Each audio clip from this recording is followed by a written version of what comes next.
Ladies and gentlemen, good day and welcome to the Eureka Forbes Limited's Q3 FY2024 earnings conference call. We have Mr. Pratik Pota, Managing Director and CEO, and Mr. Gaurav Khandelwal, CFO, Eureka Forbes, with us. As a reminder, all participant lines will be in the listen-only mode. There will be an opportunity for you to ask questions after the presentation concludes. Should you need assistance during the conference, please signal an operator by pressing star and then 0 on your touchtone phone. Please note that this conference is being recorded. Before I hand it over to Mr. Pratik Pota, please note the disclaimer. Certain statements made by the management in today's call may be forward-looking statements. These forward-looking statements reflect management's best judgment and analysis as of today. The actual results may differ materially from the current expectations based on a number of factors affecting the business. I now hand the conference over to Mr. Pratik Pota. Thank you, and over to you, sir. Good afternoon, and I welcome you all to the Q3 earnings call of Eureka Forbes Limited. During the quarter, we reported a strong revenue growth of 14.1% over last year, with a revenue of rupees 538.6 crores. Excluding the impact of discontinued operations, our Q3 revenue grew by 16.8% year-on-year. There were several dimensions to this growth. Growth was broad-based across all the three product categories of water, vacuum cleaners and air, and also across the service business. Water purifiers and vacuum cleaners continued the trend of volume growth for the third successive quarter and registered strong volume growth in quarter 3 as well. Within these categories in water purifier, we saw good growth in both our economy and our value-added segments. In vacuum cleaners, our robotics range primarily drove the growth, along with a range of upright vacuum cleaners. We have an omni-channel presence, and the quarter's growth was reflected across all our channels.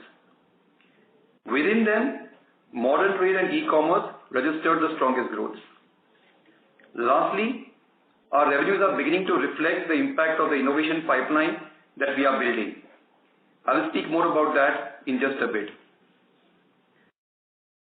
On the profitability side, adjusted EBITDA margins continue to expand on a year-on-year basis up to 9.8%, up 111 basis points from last year due to operating leverage and our structured cost optimization programs.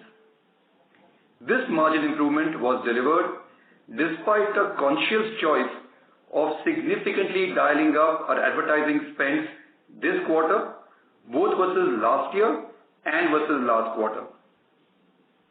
Our cost program has been instrumental in giving us the headroom to invest behind growth, and we will continue to remain focused on driving cost optimization. We continue to strengthen a balance sheet with a net surplus of rupees 60 crores as compared to a net surplus of rupees 9 crores in the previous quarter and a net debt of rupees 122 crores in quarter 3 FY23. As we reflect on our transformation journey, I am pleased to see that many of our efforts are beginning to bear fruit. Our growth of 16.8% is a visible improvement versus the last few quarters' performance and also compared to earlier long periods of sustained low single-digit growth. The fact that this growth was volume-driven is an important dimension and difference versus the largely pricing-led growth of the prior years. Our focus on driving innovations is showing some visible outcomes. In quarter 3, we launched new products in all our categories.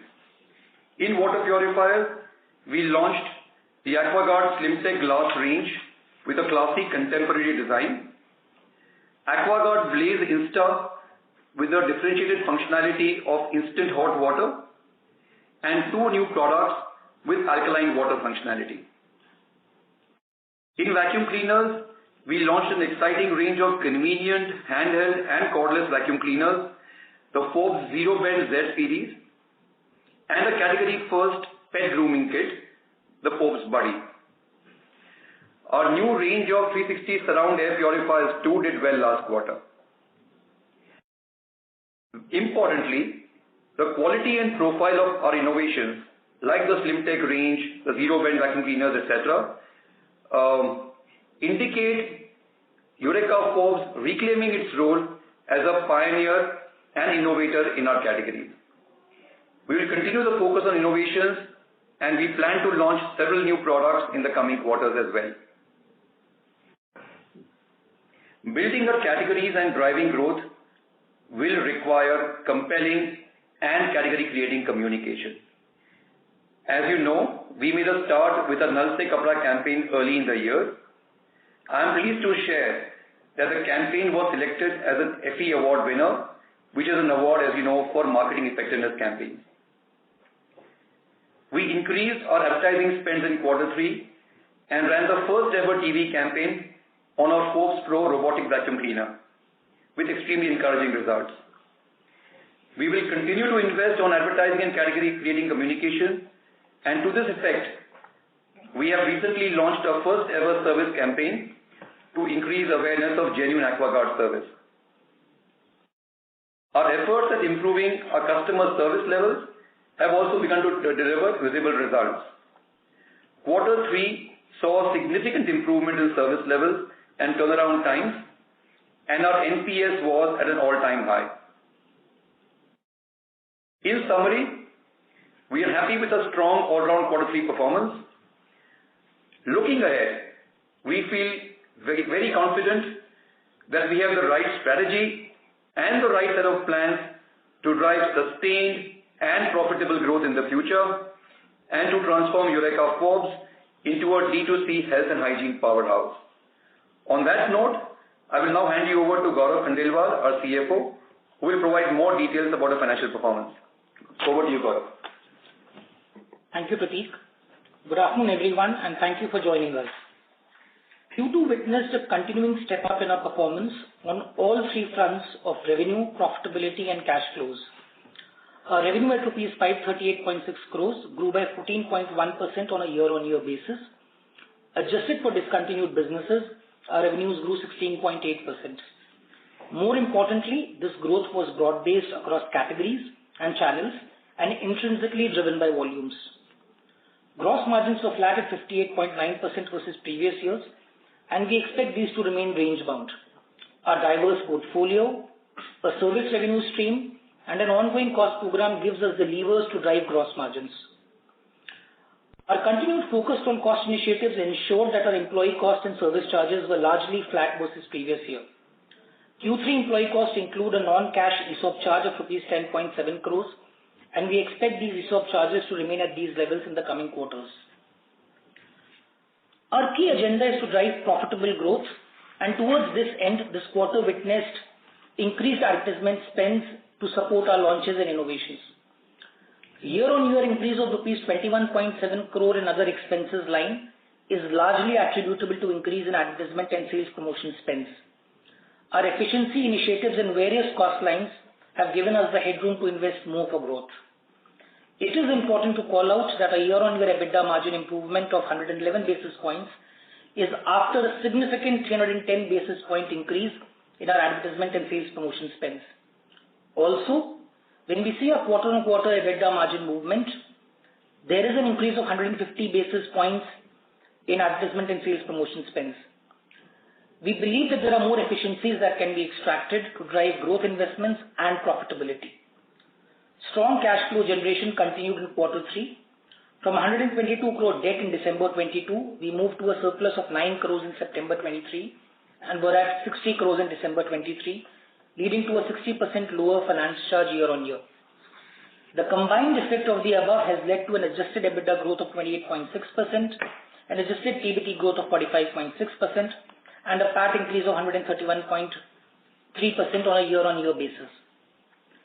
In summary, all three financial metrics of top line, bottom line, and cash flows show an improving trajectory. We continue to remain focused on executing the transformation agenda to drive sustained profitable growth going ahead. Thank you. Thank you. We will now begin the question and answer session. Anyone who wishes to ask a question may press star and 1 on their touchtone telephone. If you wish to withdraw yourself from the question queue, you may press star and 2. Participants are requested to use handsets while asking a question. Ladies and gentlemen, we will now wait for a moment while the question queue assembles.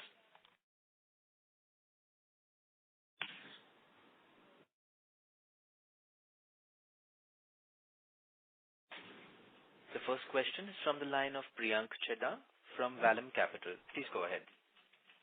Hi. So my question is on if you can help on some data point on the service income. So what would be the percentage of new customers buying your renewed your new AMC plans on the new products? And in few calls earlier, you had mentioned that large universe of your customers' existing base is getting serviced on parallel or grey market. So how is that been trending now with all the interventions coming from your side? Thank you for your question, Priyank. Let me begin by first talking about our service business and the performance we delivered in Q3 in service. I think we were encouraged to see a robust value growth in our service business, but equally also a very encouraging volume growth in the number of AMCs that we sold. Within this, one small nuance that I want to call out also is the fact that our web-based AMCs saw a significant increase versus both last year and versus last quarter. Like you rightly mentioned, there is a large segment of unorganized service play wherein the parallel market provides service to a customer. It is precisely to talk to this customer base that we've launched an advertising campaign which calls out the benefits of AquaGuard genuine service. We've also launched a new filters which look different, which are in a grey packaging and grey sort of body, and they also have a QR code which allow for authentication by customers, and which we are calling out very, very clearly in our communication. Our segmented AMC that we had launched last year is also helping in driving both volume growth and the expansion of the franchise of the customers that we service with our genuine service. So overall, I believe we've got a strong set of plans in motion that we believe will help us grow our service business sustainably and will help us address this large market, like you said, of parallel operators. So just to clarify, the volume growth in the services, so the number of AMCs sold as a percentage would be much higher than what the new products are getting sold. I hope the reading is correct. No, Priya, I did not comment about one as compared to the other. My comment was, and which I also called out in my opening remarks, that we saw good growth in both the product business and in the service business. And in the service business specifically, like I said, we saw both value growth and a growth in the number of units of AMC sold, in other words, volume growth. And we also saw an increase in the online element within that of service sales. I hope that clarifies. Got it. And in the continuation of this service portion going up as we progress, how should we view gross margins in the long term? And this is kind of a contrasting to your guidance of in the CFO remarks I heard. We have a guidance of keeping gross margins at a similar level. So how should we view now for a longer term as service income grows? How should we gross margin trending ahead? Yeah, I think Priyank, I'll just call out the fact that yes, gross margins for the service business is higher than the product business. And yes, directionally it will be gross margin accretive for the business overall. Having said that, if we go back to our strategy, it is also about driving penetration. Yeah, and there will be an equal amount of push on the product business as well. So they will go in tandem, and our belief is that between the two there will be an element of balancing. But obviously, wherever there are opportunities to drive gross margin improvement, those opportunities we will be looking at availing of. Got it. Very clear. Just the last question, if may I add. being such a young organization in our new avatar, why would our growth get restricted at 15-17%? Would we see a kind of a linear pickup in a sales growth is how our category would see, or would we see a very step-up growth after a few years of investment into brands? And as well as if you can call out what would be the percentage of sales coming from the new product launches? Got it, Priyank. I think first of all, it's important to take a step back and look at the growth that you delivered this quarter in a broader context. We delivered this growth, and as you know, this growth represents a continued increase in growth over the last few quarters. I called out the fact that this growth was volume-based. The fact that this growth was broad-based across all our categories and all our channels. That's the other important point to underline. I also want to call out that we have the right set of plans and a very clear strategy aimed at driving sustained growth in the future. We have a very clear plan to drive penetration in water purifiers, to expand the category size, to get in many more users by converting non-users into users. We also have a very clear plan, early signs of which you are seeing already, of launching differentiated and premium innovations aimed at providing our existing customers and non-users with very, very value-added propositions. Again, that we've seen some launches happen already, and you will see more action in this in the future. We also have a very clear strategy of growing our service business, and we spoke about it just a little while back. And the fourth element of our strategy is to grow our D2C and our digital business. Again, we saw some green shoots on that both in quarter 3 and earlier. All of this, we believe, will give us a path and will have put us on a path to deliver sustained growth in the longer term. I don't want to comment on quarterly outlook because there will be some noise there. But if I take that shorter term noise out, the fact that we are well positioned to deliver sustained growth and sustained profitable growth in the longer term, that is unambiguous, that is absolutely clear. All right, all the best, and thank you for answering all the questions. Thank you, Priya. Thank you. The next question is from the line of Devika Sethi from Ratnabali Securities Private Limited. Please go ahead. Hello, sir. Thank you. Congratulations on a great set of numbers. So, sir, I wanted to understand what kind of seasonality do we experience in our products and why? Thank you, Devika. Thank you for your compliments. On your question, there is a seasonality that we see certainly in the water business, wherein typically our quarter 2 ends up being a bigger quarter because it's accompanied by monsoons, and there is a very clear effort both from consumers and from people like us to drive categories, and there is a heightened concern about people falling ill. So quarter 2 typically you end up seeing some spikes. Our attempt has been to, even as we drive this seasonality and make sure we grow and we gain share, we also want to grow the shoulder quarters. And therefore our innovations, our initiatives in quarter 3, as you saw, were significantly more than what we delivered in quarter 2. So if you look at the last 3 quarters and our journey, our first attempt, and if I go even earlier back to last year, our first attempt and first set of initiatives were aimed at building capability and laying the foundation, getting the team right, building the right set of plans. In stage 2, we created elbow room for ourselves by driving improved profitability, elbow room to invest, elbow room to drive growth. And in quarter 3, you have now begun to see the impact of innovations come by. Impact of innovations, impact of more sustained and more aggressive advertising support, and that led to the growth that you have seen this quarter. So while there is seasonality, which we will ride on and we will build on, but we also intend to grow the other adjacent quarters and the shoulders. Okay, thank you for the detailed answer. My next question is, we make commercial water purifiers and even vacuum cleaners, say for institutions, schools, etc. And because of the increased intensity of air pollution, do we plan to make commercial air purifiers as well? Is it in our pipeline?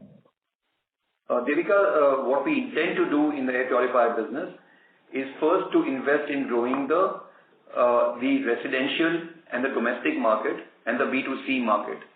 We believe that with air quality turning adverse and there being a lot more awareness and sensitization about the harmful effects of poor air quality, we believe there is a long runway we have to drive growth in the B2C segment itself.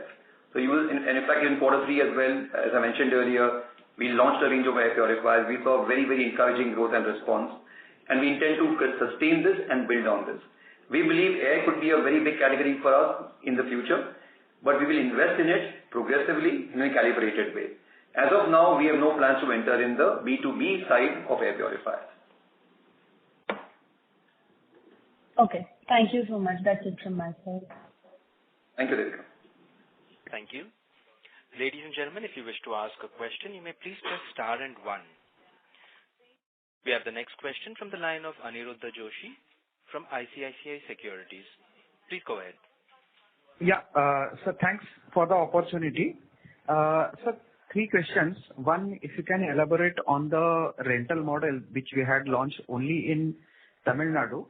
So what has been the feedback on that rental model? Is the success as per the expectations of the company?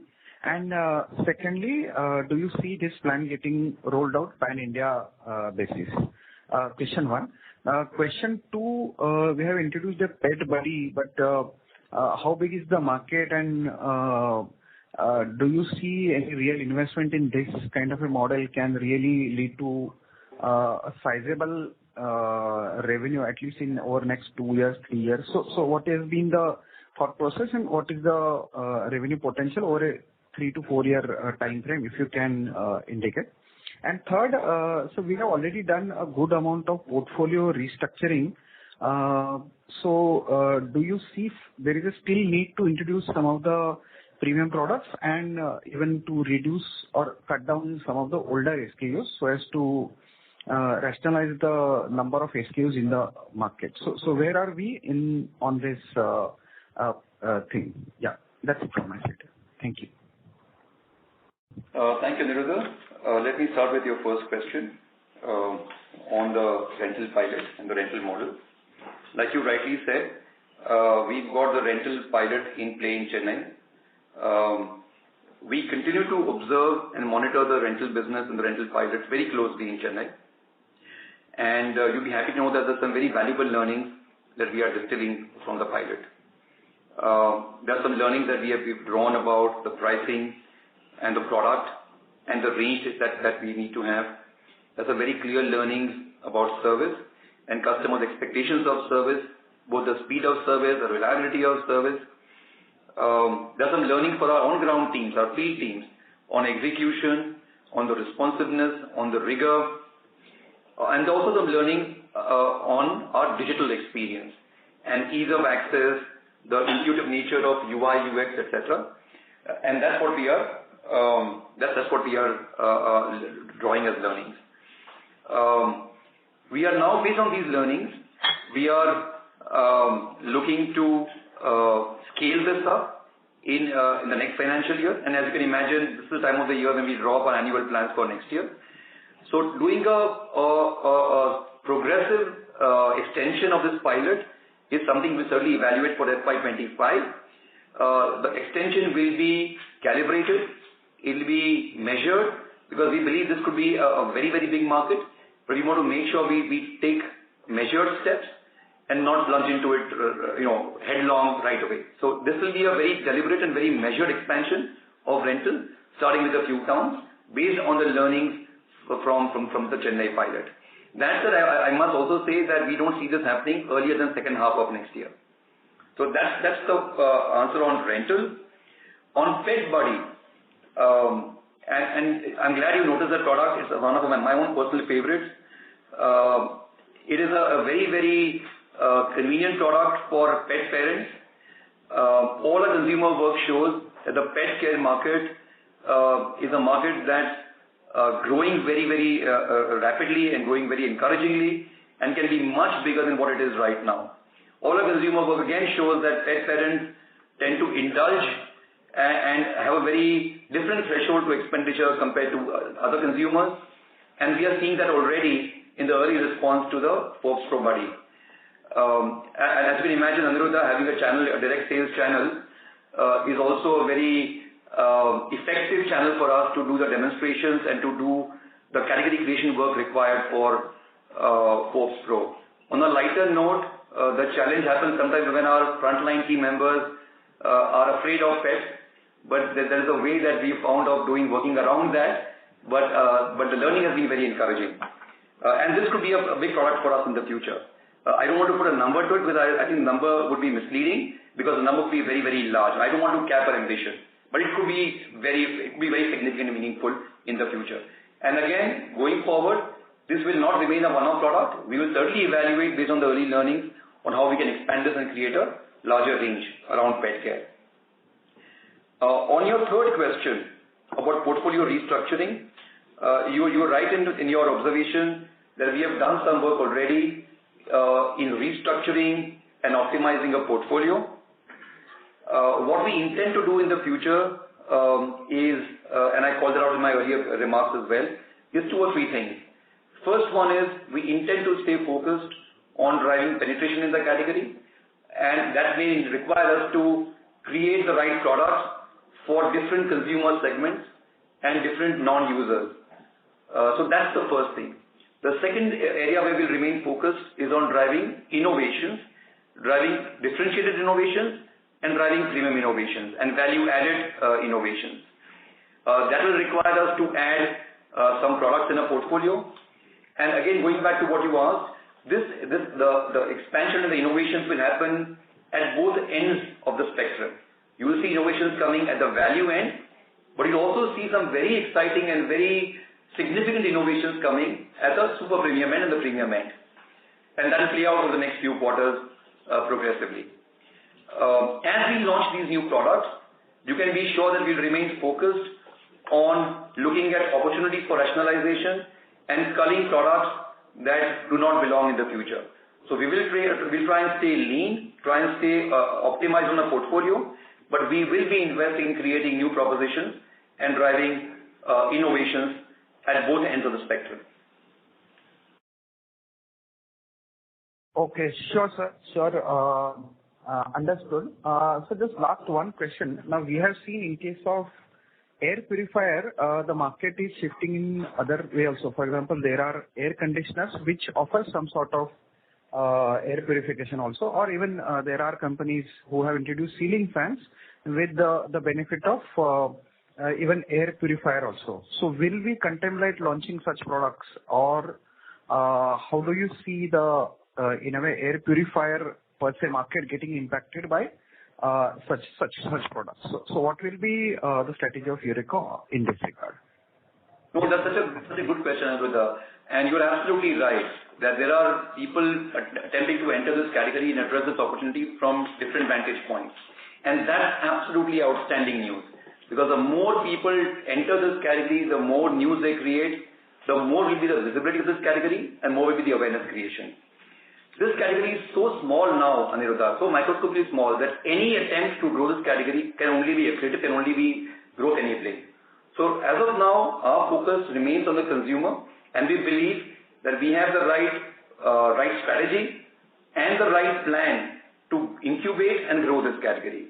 That said, we will remain open. We remain consumer focused and consumer centric. If the consumer wants us to do something different, we'll of course remain open to it. But the category is so small right now that there is enough and more that all of us can do to just work together and grow this category. Also, just one more point on to this one, just to conclude that point. Remember, our service business ends up being an important dimension, an important force multiplier for us, because in many ways, air purifiers are analogous to water purifiers and require service, require filter changes. And again, our strength in service will help us wield that and grow the category and grow the range much more effectively. Okay, sure, sir. Understood. Very helpful. Many thanks. Thank you, Niruddha. Thank you for the questions. Thank you. The next question is from the line of Siddhartha Bera from Nomura. Please go ahead. Yeah. Hi, sir. Thanks for the opportunity. Sir, first question is on this growth side. So is it possible to sort of indicate, so we have done this affordable launches in the past to expand the market. So, I mean, how much percentage of our revenues will be coming from the affordable products in the water purifier category? If you can share some numbers, it will be really helpful to track the progress. Thank you, Siddharth. Thank you for that question. I think our quarter 3 performance, as I mentioned earlier, saw very encouraging growth across all our categories: water purifiers, vacuum cleaners, air, across the board.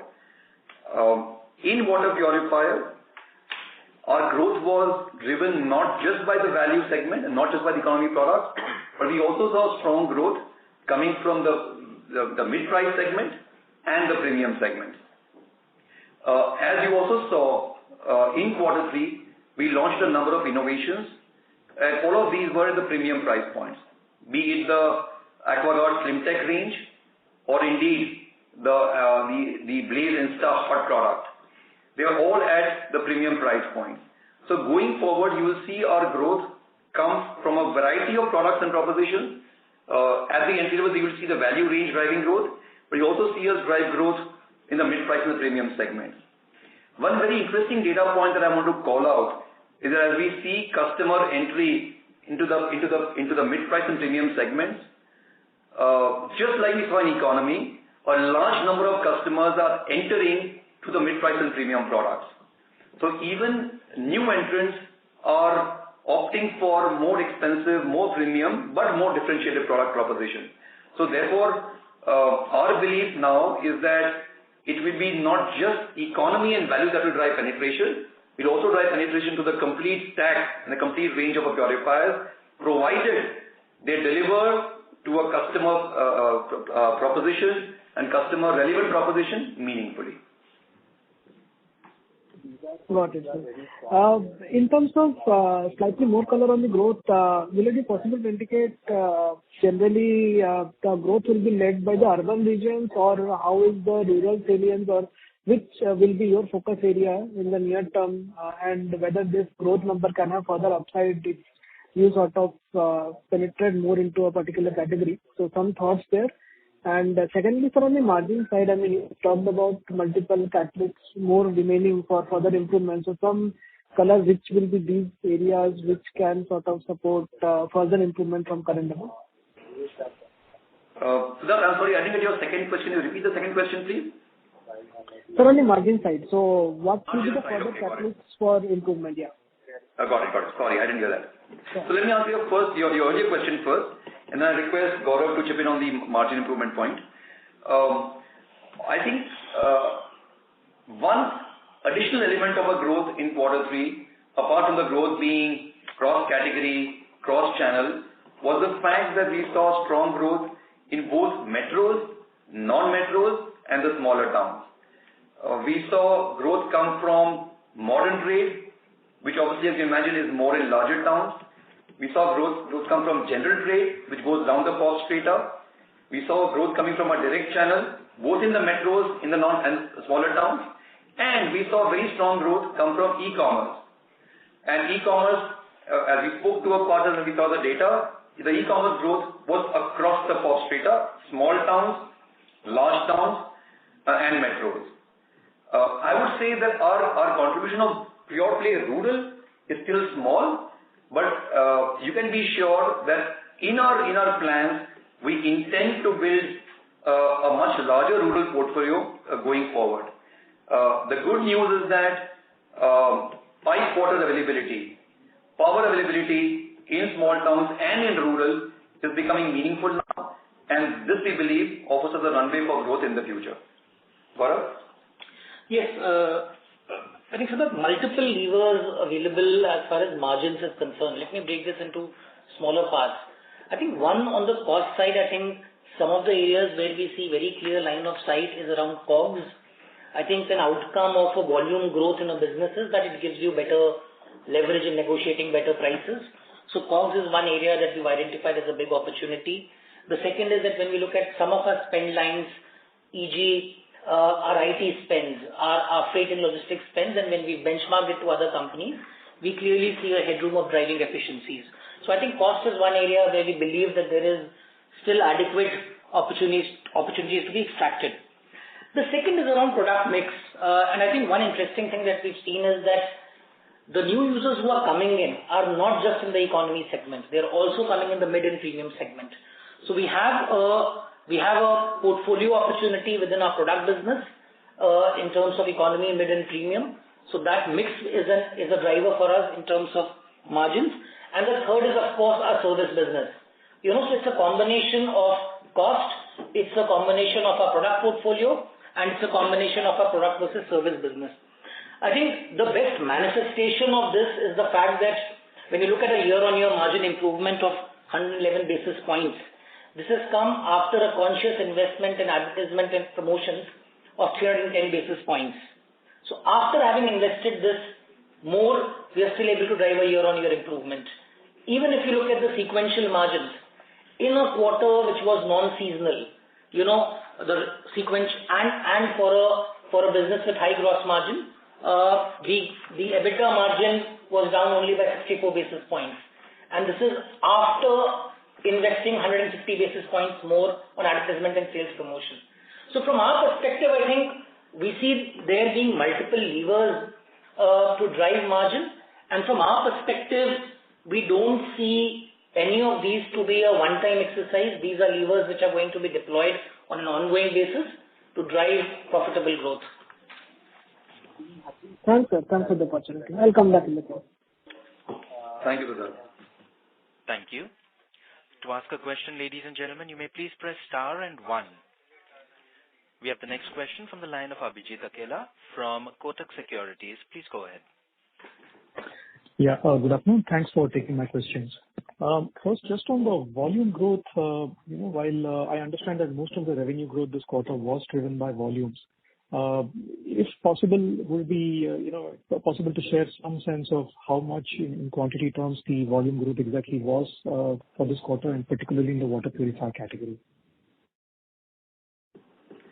Thank you for your questions, Abhijit, or rather for your question. Like you mentioned, our growth in quarter 3 was strong, and as we had called out, it was driven on the back of very encouraging volume growth. The encouraging part was that this growth was across all our categories: water, vacuum cleaners, air, and within water, we saw growth across all segments of water purifiers: economy, mid-price, and premium. We also saw strong growth in the RO range of purifiers and the UV range of purifiers. We saw growth in all the regions, and we saw growth across all our channels. So this was very, very broad-based and very robust. As you know, we don't give numbers, but I can say without any doubt that our growth and our volume growth in water purifiers was strong double digits. Understood. No, thank you. That's helpful. And then on the advertising and promotional spending, is there a rough target we have in mind for this year and maybe next year as well in terms of, say, the absolute amount or percentage of sales? And in that context, can we continue to expect sustained increase in EBITDA margins over the next couple of years, maybe touching 12 or 13% in the next couple of years? Let me begin by giving you the answer, and then I'll request GK Gaurav to add and build on my answer. I think first of all, I want to call out the point about EBITDA, the second part of your question. That we had called out in our earlier communication that our journey of margin improvement and our EBITDA will take us to a space somewhere between the durables benchmark and where maybe some competition could be right now. So between 8, 9, 10% to 18, 19, 20%. We will not be at either bookends. We intend to firmly travel on this continuum forward. So that's number one. Number two, even as we invest in advertising, and we will need to invest in advertising to drive category growth, to drive volumes and to drive revenue, to drive our innovations that we are launching. Even as we do that, we believe we have the right levers and the elbow room to extract efficiency from other cost lines, remove and shed inefficiency, and make sure that we drive investments in communication in a way that's sustainable and that helps us drive profitability and margin improvement. Gaurav? Yeah, and I think just to build on it, just a couple of points, Vijit. I think one, we shouldn't see advertisement spends, as a plus to our expense line, because this will be done in conjunction with efficiencies in other lines. Keeping that in mind, keeping in mind the requirement of growth and keeping in mind profitability considerations. The second is that from our perspective, this is one part of the larger roadmap that we have in mind in terms of driving year-on-year margin improvement. So we're very clear that, we not wanting to be at either of the two bookends that Prateek spoke about would require a year-on-year margin improvement, and we have a roadmap around that. Got it. Thank you so much. Just one last thing, if I may, is on the improvement in service metrics. Prateek, you spoke at the beginning about improvement in service levels and turnaround times and NPS as well, I believe. So any sort of metrics you could share around that, that would be great. Thank you so much. No, Vijit, I'm glad you noticed that, and thank you for your question. And this is one area which doesn't reflect necessarily in revenue or in margin KPIs, but it's obviously, as you can imagine, a very important enabler for sustained growth and our own reputation and customer experience. So towards that, in Q3, we made very good progress on all our key service KPIs. Without putting numbers to them, let me tell you what the kind of KPIs I'm speaking about. The number of complaints that we have open at any point of time, that number went down consistently and was at a very, very, very encouraging number in Q3. The time taken to respond to complaints, the number of complaints we close in 1 hour, the number of complaints we close in 4 hours, the number of complaints we close in 24 hours. All of these improved significantly. And remember, as we are looking at these KPIs, we are not benchmarking consumer durables. We recognize that the customer expectations have changed, and therefore, and this is the customer who is getting accustomed to the quick commerce kind of service levels and timelines, and therefore our service aspirations are keeping in mind this context. And therefore, even in that context, you are encouraged by the improved service levels and turnaround times.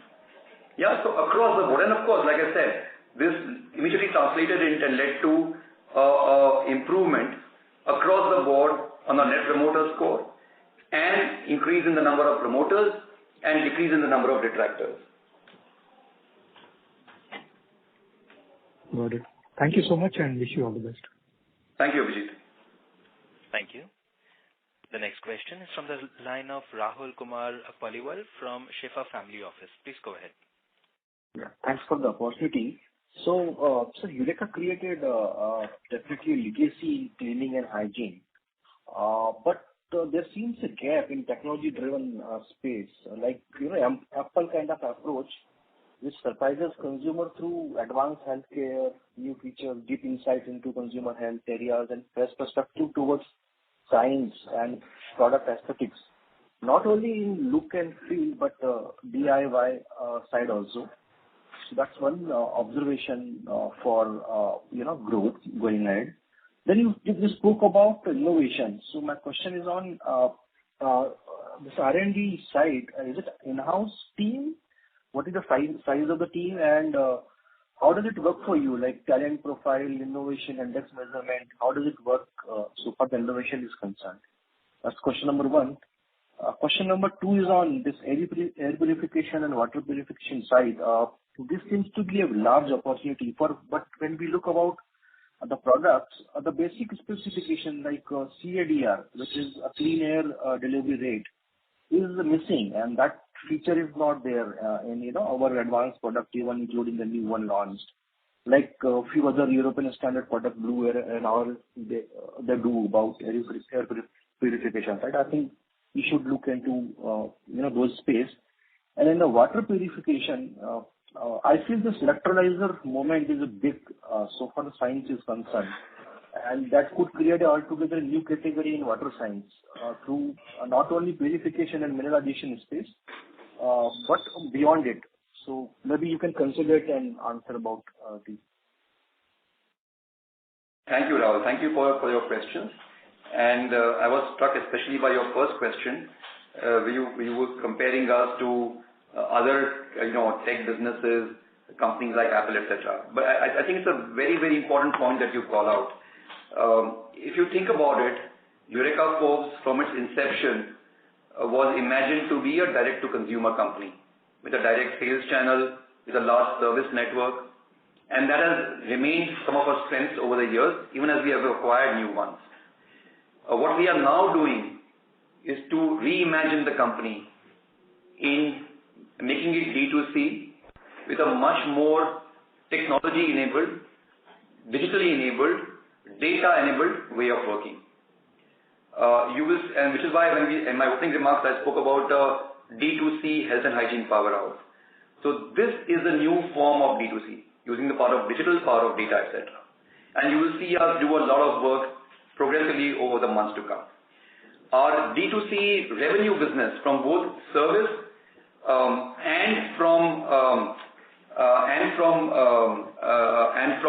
product has increased, and therefore that needs to be something that we need to drive over the quarters to come.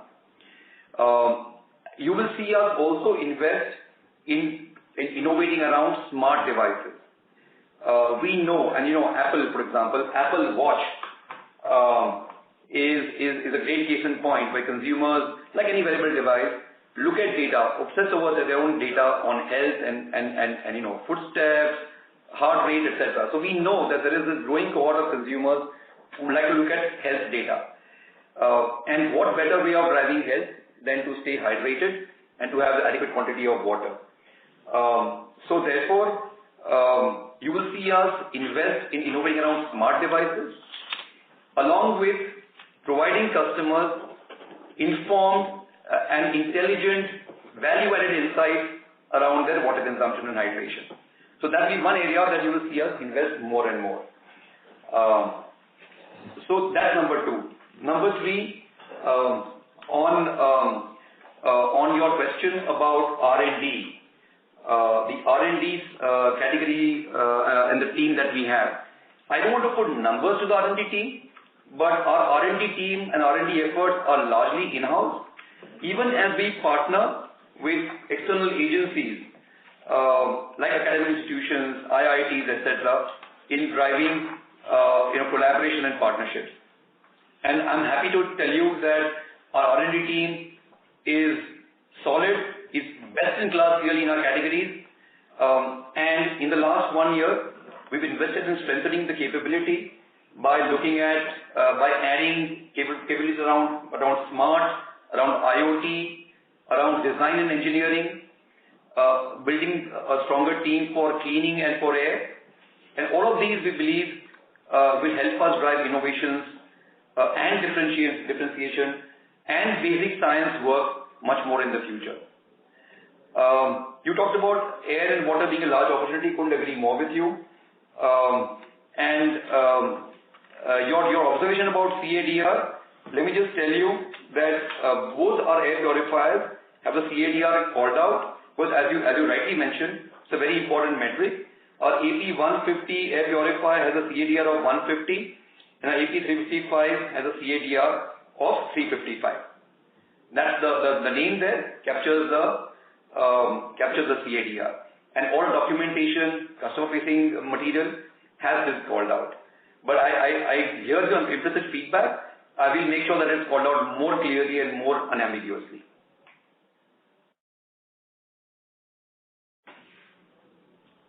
Thanks. And about electrolyzer moment in science, like we are getting into a a time when the giga factories have been established in electrolyzers. So we are moving from purely purification to advanced stage in not only mineralization of the water, but maybe playing with the water in terms of H2O, right? So a mix of H2 and O in terms of alkaline water and so on and so forth. So how do you look at that opportunity and this sourcing of electrolyzer? Or I'm talking about like Kangen water kind of thing also. Right. So how do you look at this space? Still be a outsourcing? And I want to plug another question about manufacturing. I mean, would you continue to be having the white labeling or wanted to get into mode of manufacturing through own processes, technology innovation, in-house quality control, and so on, which comes when we own the manufacturing side also, including the margin expansion. So this thing, there will be certain point of time you might think about it, and what will be that trigger where you will think about getting into manufacturing itself, then the branding and the service side of these products. So Rahul, on your earlier question on electrolysis and also on the fact that are we getting into more differentiated products like you talked about Kangen, etc. I think let me step back and talk about two things. In the short term, first of all, I called out also in my opening remarks. There are value-added water purifier segments, including the alkaline water space, drove significant growth for us.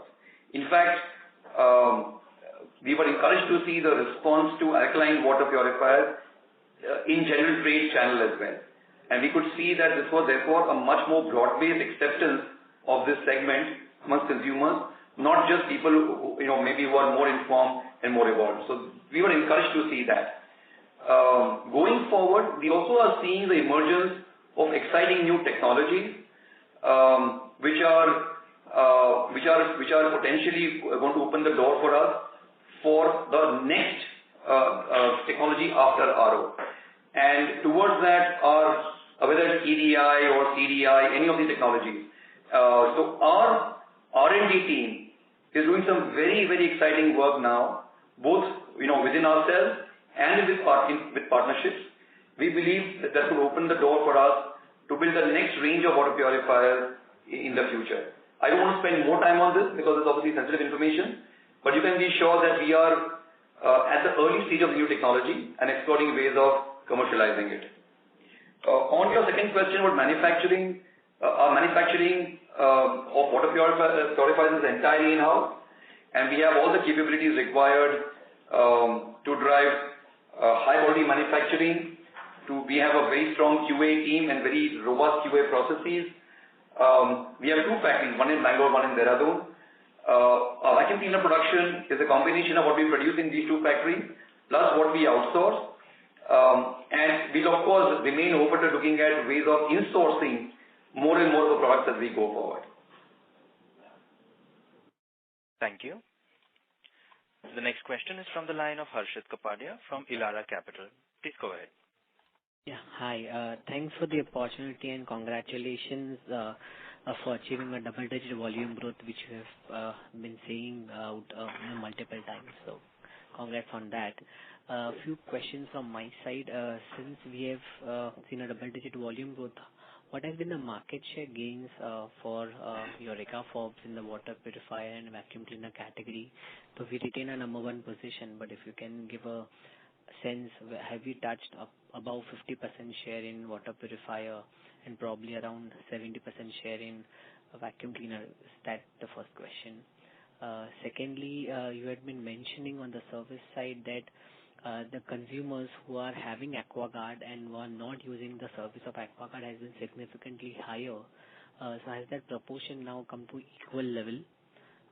Thirdly, just wanted to check you on the distribution, revenue contribution, where we were very significantly present on D2C channel, and now since we are focusing on modern retail, so that share, how has it moved, and what is the touch point that you have reached in terms of modern retail outlets, and where do you expect this number to go to? Thank you. Thank you for your questions, Harshil, and thank you for also your wishes. On your first question, I'm happy to report and share with you that we have gained market share unambiguously in both water purifiers and in vacuum cleaners.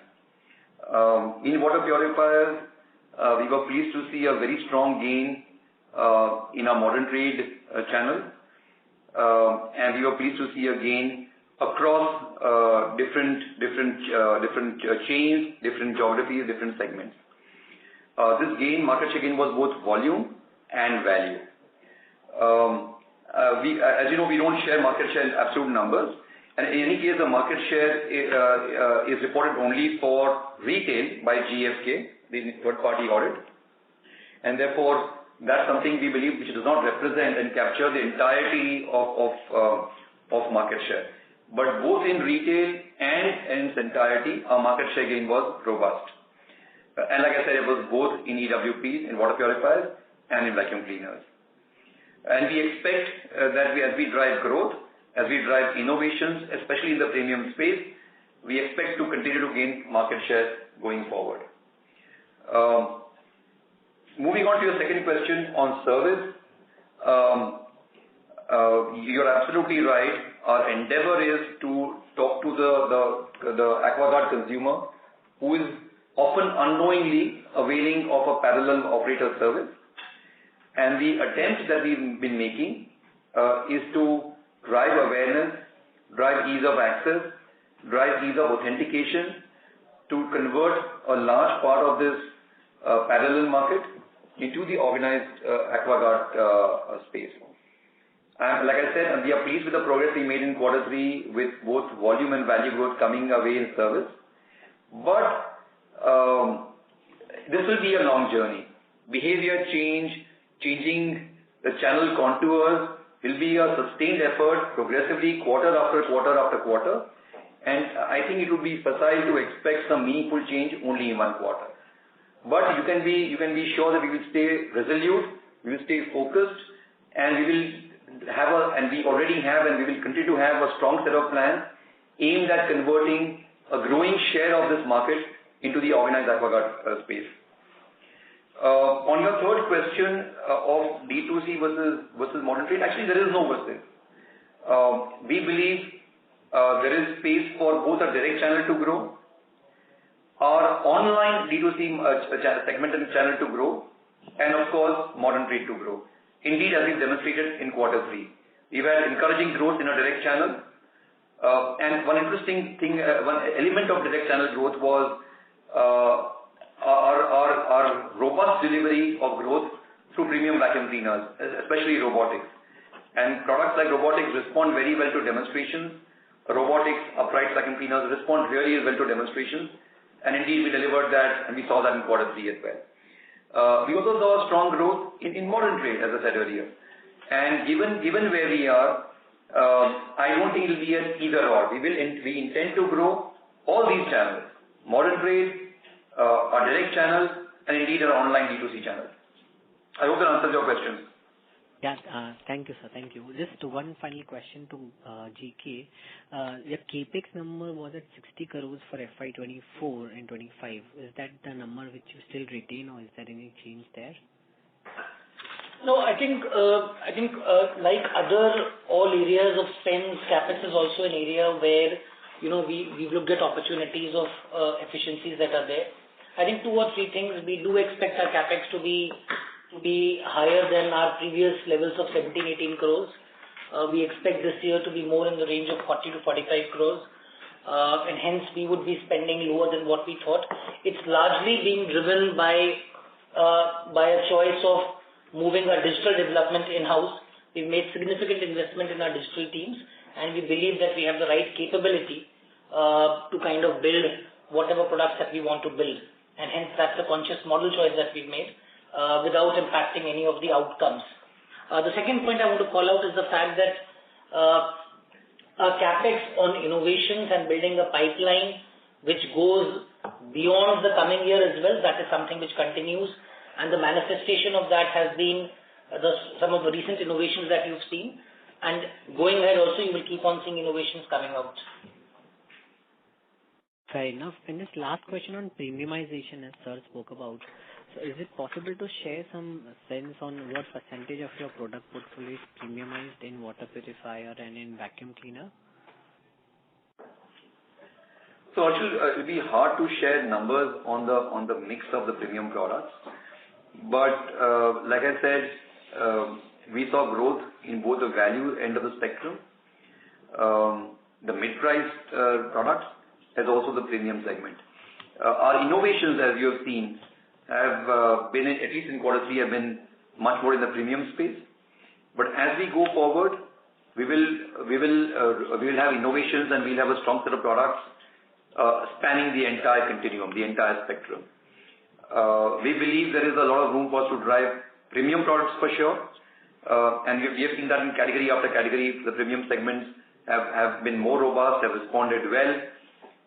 We believe there's room for us to also compress the repurchase cycles of our existing customers by providing differentiated products, providing premium products.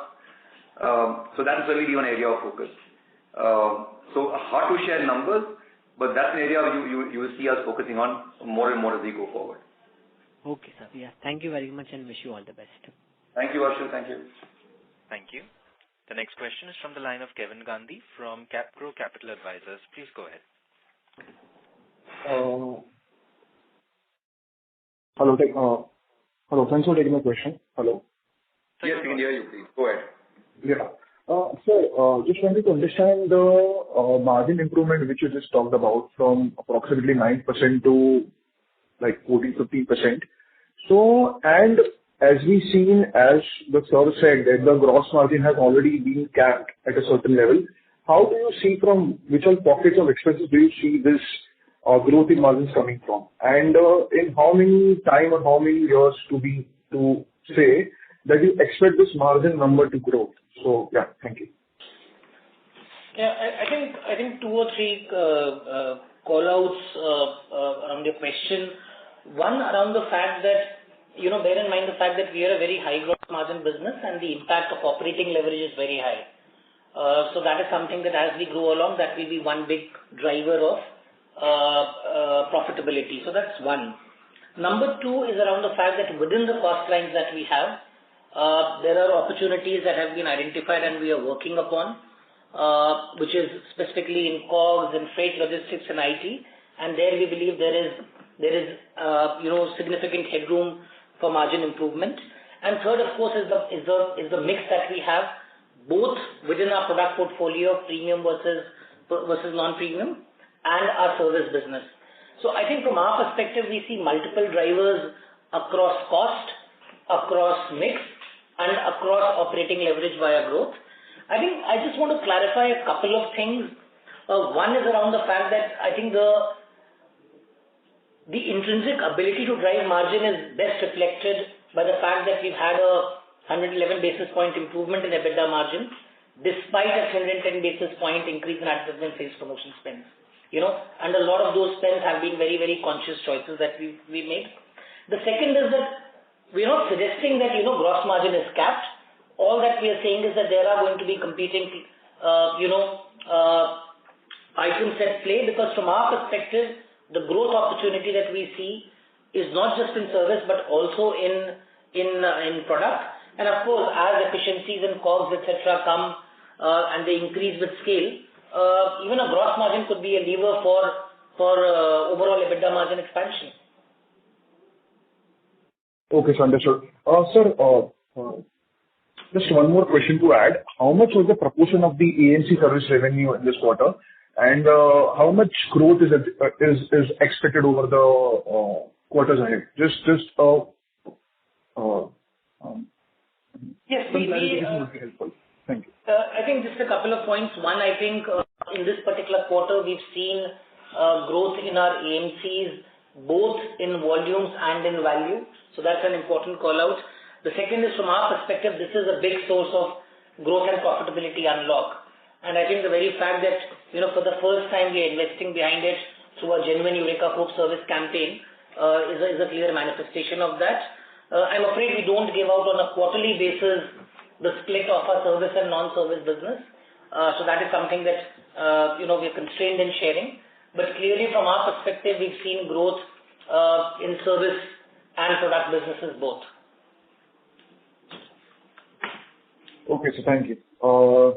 That's it from my side. Thank you. Thank you, Kevin. Thank you. Ladies and gentlemen, we have no further questions. I would now like to hand the conference over to Mr. Pratik Pota for closing comments. Over to you, sir. Thank you. Thank you everyone for your questions and for your interest in Eureka Forbes. I hope we've been able to address the questions to your satisfaction. In case there are any follow-up queries, please feel free to reach out to our investor relations team and we'll be happy to circle back with you. Thank you so much and have a good day. Thank you. On behalf of Eureka Forbes, that concludes this conference. Thank you all for joining us. You may now disconnect your lines.